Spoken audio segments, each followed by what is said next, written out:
So, good evening, friends, or it'll be good morning for you. It's evening just now. Probably seems an odd thing for me to be recording in the evening like this, but I just finished doing our laundry down at the laundromat. I like to go late at night. There's not many people around, and we have laundry facilities in our building, but it's just so much faster when you do it at these laundromats. I stopped off on the way home in another empty parking lot here, just reminding me how much things have changed. And 401 would always be quiet this time of night, but I can see it from where I'm standing. And again, there's half a dozen cars over there. I was thinking about the news report that I heard as I was waiting for the dryer to finish, was that apparently China has banned all streaming of Christian church services, even over the Easter weekend. And a brother of ours said that we ought to pray against this godless regime, and that it would be replaced with a regime that would allow Christians to worship the Lord.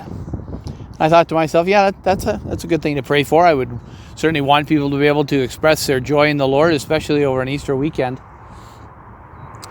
But then I thought, the next news article that I hear is that how wonderful it is that China is using their, or at least the 3M company in the States is using their plant in China to manufacture millions of N95 masks, which are so desperately needed here in Canada, and we're very glad that they're coming.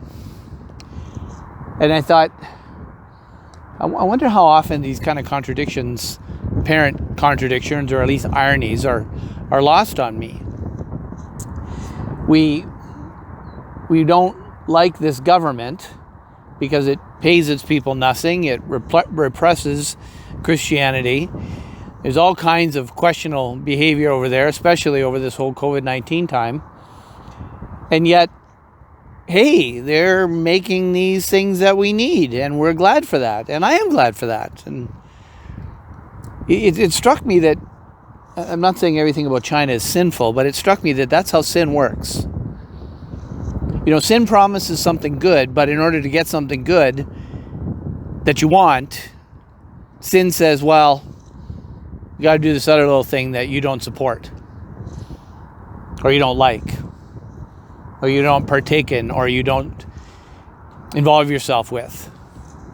And of course, all of that partake in and support and involve yourself with in has to have the word, well, apparently I don't support it. Because I support it enough when there's something from it that I want.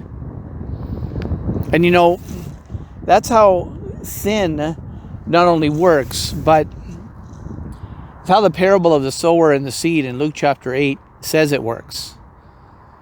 That when certain seed fell among the thorns, they grew up, and the thorns eventually choked out the seed. And when Jesus interprets that parable for us, what he tells us is that it was the deceitfulness of riches that grew up and choked it out.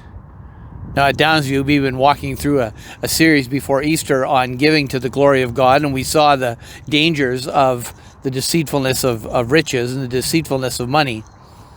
But in the broader category, obviously, it has to do with the deceitfulness of sin.